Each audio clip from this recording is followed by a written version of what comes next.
Welcome back to Marvel Maniac, an MCU after show. This is your host, Eric Cicada, aka Mr. Honest. Today, this episode is going to be simple, fun, but dangerous. Quick, but thoughtful. And also captivating because I'm just excited about all the possibilities of this topic. We're talking about Spider-Man team-ups I need to see before, during, or after Doomsday and Secret Wars.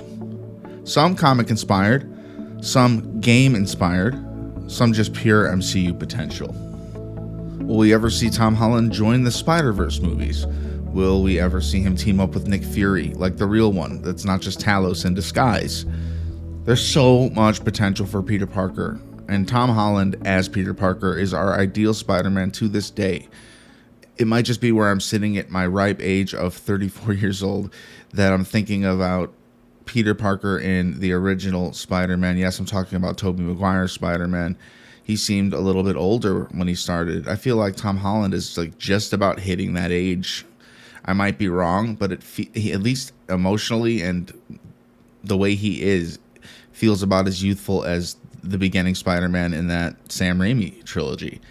So to say that Spider-Man is almost done in the MCU and for us to get another recast, I think that would be a big, bold lie and a big mistake. Let's talk about a few of the possible team-ups that we could get and we haven't even scratched the surface of yet in the MCU. Let's start with Spider-Man and the Fantastic Four. We're starting strong. Now, early in Spider-Man comics, The Amazing Spider-Man #1, March 1963 to be exact, he broke into the Baxter Building seeking to join the team. There's an iconic cover artwork of that comic, and I know it goes for a lot. It's a very, very inspiring and also famous team-up, but we haven't seen it yet. I think the bag over the head, that's kind of iconic for when he does join them. I've seen that from the video games. The blue suit, the awkward fifth member energy. I've never even read the comic run again, but the concept alone is just so iconic. Peter and Johnny Storm, this new Johnny Storm, I think that's chaos friendship right there. Instant chemistry. Human Torch and Peter Parker roasting each other mid-fight. Cinema. I'm not just talking about Johnny and Peter. I'm talking about Peter Parker with the whole team. One of those beautiful MCU pan over one scene shot of Peter webbing somebody up, and then Reed Richards taking him down, and then Sue Storm putting him in the air, and then the Thing grabbing him and spinning him and throwing him around. I just want to see one of those scenes with Spider-Man and the Fantastic Four. Both great potential. We haven't barely even started with this Fantastic Four, and Spider-Man with them would be a breath of fresh air. Another one, I was going to say Yelena Belova and Spider-Man, but I want to actually say New Avengers, the New Avengers, aka the Thunderbolts with Spider-Man. They're a darker team. They could use that quippy little web head in their team for one of their next exhibitions. Something street level, something fun to watch. Low stakes, but also high stakes for street level in that sense. Scorpion maybe, or let's say Rhino. Let's bring him in and have him need the team to fight. Spider-Man doesn't just fight with one team, he fights with all teams, because what I'm kind of going for here is that Spider-Man could be the connective tissue of the entire MCU. And what better way to bind it all together than with webs? I'd like to see Red Guardian just like uber surprised at Spider-Man and what he can do, and just his vocal reaction to Spider-Man just in general, I think would be hilarious. And Tom Holland's great at the comedic aspect of Peter Parker as well as the action-oriented Spider-Man. So to see those two team up, that whole team with him would be another treat. And really, I'm not limiting this to Secret Wars. There will be a time when that movie has come out and we move into the future. Believe it or not, it's not forever from now. It's all happening soon, starting this summer with Brand New Day. But before we get there, let's talk about another team up with Spider-Man that could be really awesome and really unique. Just a cameo crossover moment, 5 minutes, 2 minutes minimum. Spider-Man and the Insomniac game version. If you haven't played this game, even if you're not a video game fan, I'd recommend you play it on story difficulty, which means you don't have to be a master at games. I'd play it on any difficulty just to get the story of that game. Peter Parker from Insomniac Spider-Man is a little bit wiser, a little bit older, and can definitely give some wisdom to our young Peter Parker. I mean, I'm calling him young. This gentleman is going to be going on 10 full years this year as Spider-Man. Civil War 10 years ago, are we crazy? That team up worked more like it, and having him cross over would be just a great moment. We've seen him with other Spider-Men in Spider-Man No Way Home. Maybe we'd like to see that again. I know some people do. Personally, give him more crossovers. I mean, give those other guys their movies, for God's sake, sure. But let their team up be later, even more later, like in the Mutant Saga, where they know how to teleport to each other, or I don't know. I have a feeling that team up could very well happen in Secret Wars 2.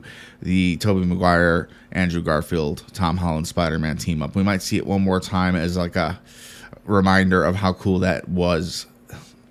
Why stop there, though? The game version is arguably the most fully realized Spider-Man ever. Introduces a villain I never heard of from the comics called Mr. Negative. Another great movie potential villain for one of these special team-ups.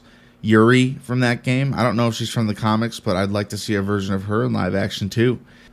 The next one would be Spider-Man and Black Panther. Now we cook. Shuri and Peter Parker, two geniuses, one vibranium lab, zero supervision. From Black Panther Wakanda Forever, we barely got enough of Shuri in that suit. Now just imagine her and Peter designing tech together. Not even romance, just the brilliance colliding. Them outside of their superhero suits work really well. She would outsmart him in about 5 seconds, and he would love it. And I think that Black Panther and Spider-Man team up would look iconic on screen, and I think it just needs to happen. Another crazy awesome team up will be Shang-Chi and Spider-Man. I want to see those rings flying. I want to see Spider-Man whipping them out at somebody and then him catching them and them collaborating in a cool way. I want to see their own version of Thor and Cap's hitting the shield with the hammer moment. I think those two characters are lively enough and will have really great personality clashes. Maybe a little bit of I'm the leader and no, I'm the leader, no, I'm the leader type deal, because they're both kind of main character energy, big time, even in team-ups. We know this. So I think their story would be more of trying to get along, Spider-Man going to follow Shang-Chi on one of his missions or whatever he's doing, maybe helping Shang-Chi take down the new 10 rings that is being run by his sister now. That could be really fun if he brings a little spider companion along the way. Do it, Marvel. Try it. Try anything. Make Spider-Man the new Tony Stark. Make him the interconnective webbing of all of these franchises. Next up, I think we're already going here. This already might be happening this summer. Daredevil, The Punisher, Kingpin. If Spider-Man crosses fully into that street level side, give me that hallway scene with Spider-Man and Daredevil.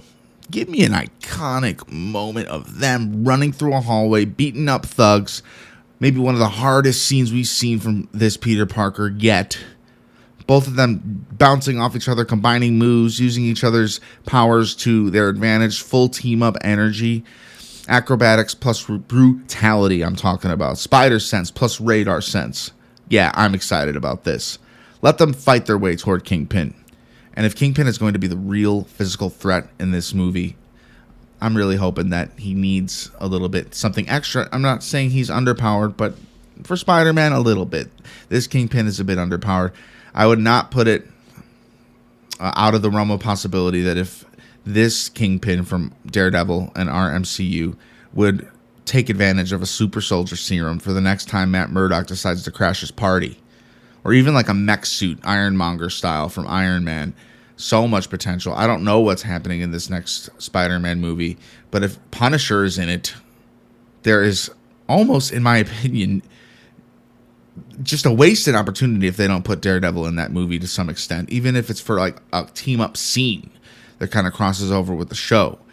Spider-Man is more of a pest to Kingpin than Daredevil ever was in the comics and in the game. They have a history.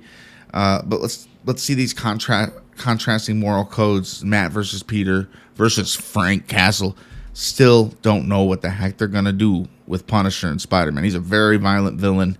I don't think I've seen too much blood and killing in any Spider-Man movie. I don't know. I think they'd have a big difference. I think Peter and Frank would be a team up similar to something like a rivalry, and Peter kind of trying to save the people that Frank's trying to kill, but also subduing them because they're both they're enemies, but Peter doesn't believe in the killing, tries to see the good in Frank, and maybe he will pull a little bit of good out of Frank Castle and make him more of a hero than just a guy slaughtering prisoners in a hallway. Not that wasn't iconic and awesome in the original Daredevil series.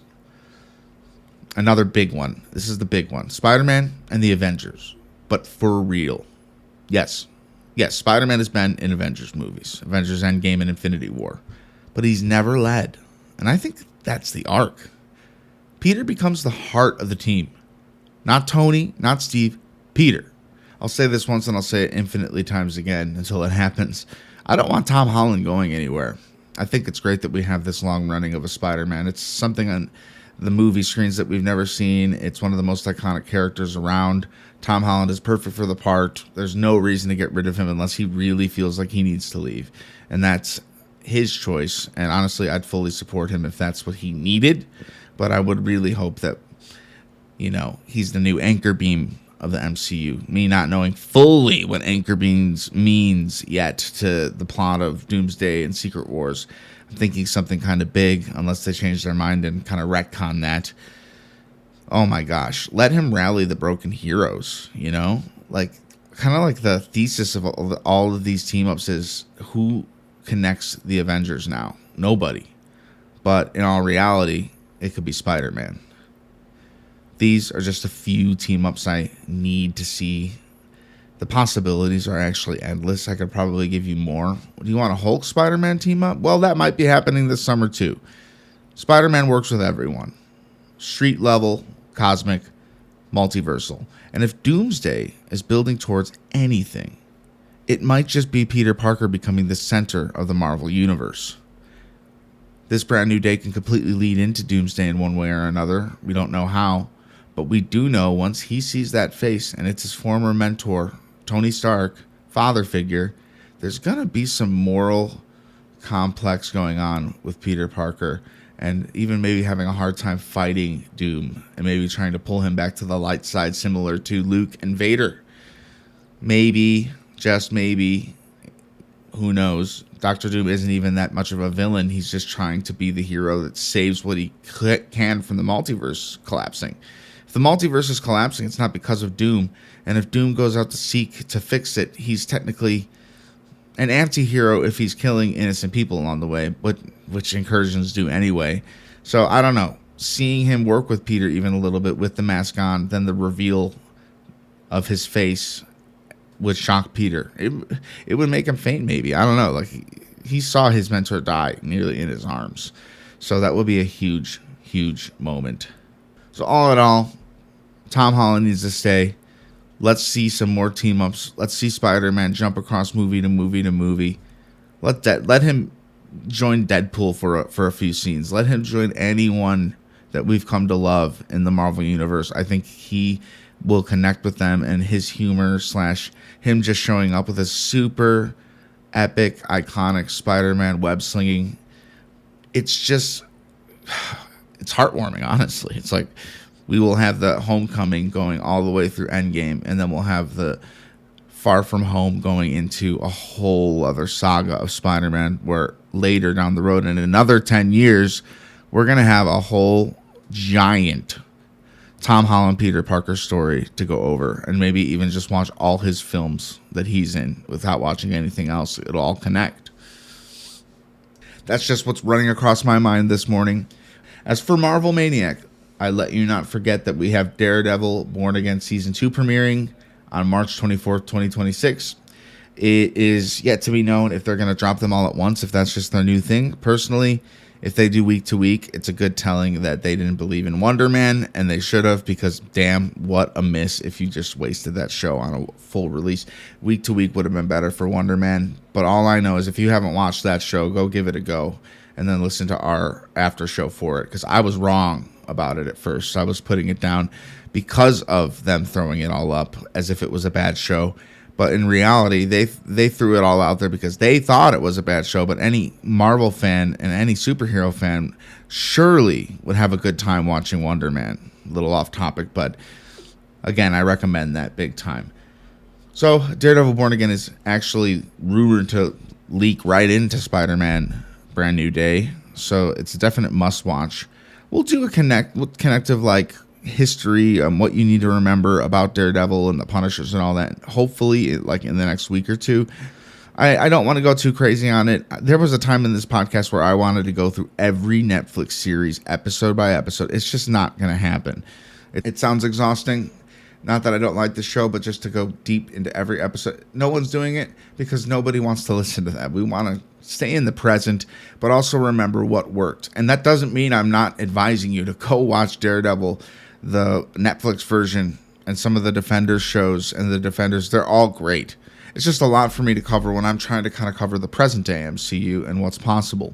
So we'll do a cool recap. We'll talk about it a little bit, and then we'll go right into weekly coverage of Daredevil Born Again Season 2. We covered the first season. If you're interested in watching the first one to catch up, you can listen to our after shows.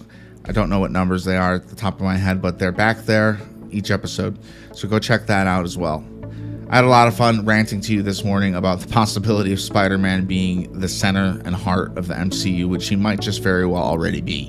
We just need more of that. And I think Marvel's definitely working in a direction where they want to see more interconnective tissue, similar to the Infinity Saga. More team-ups and more character work, bringing everybody together. So when the Avengers movies come around, it's not just, oh, hi, I'm Reed Richards. Oh, hi, I'm Hugh Jackman as Wolverine. Yeah, we got to meet each other first and then go fight. Let's just see them give each other a glance and a nod, knowing we know they've worked together before. Now let them go cause chaos. Wherever the MCU is going, though, I trust the Russo brothers, and they're launching it into whatever direction that may be. This has been Marvel Maniac and MCU After Show. I'd like to advise you, or just ask you to rate the show, give it a thumbs up, and or 5 stars, or whatever platform you're listening on, similar to that. Also, our Discord is live and running, but I am having some great conversations with some good friends and fans. You're completely welcome in the notes of this episode. You can find it. It's a free join server. There's no payments or anything. We're stepping a little bit away from Patreon for now, but I may revisit it later.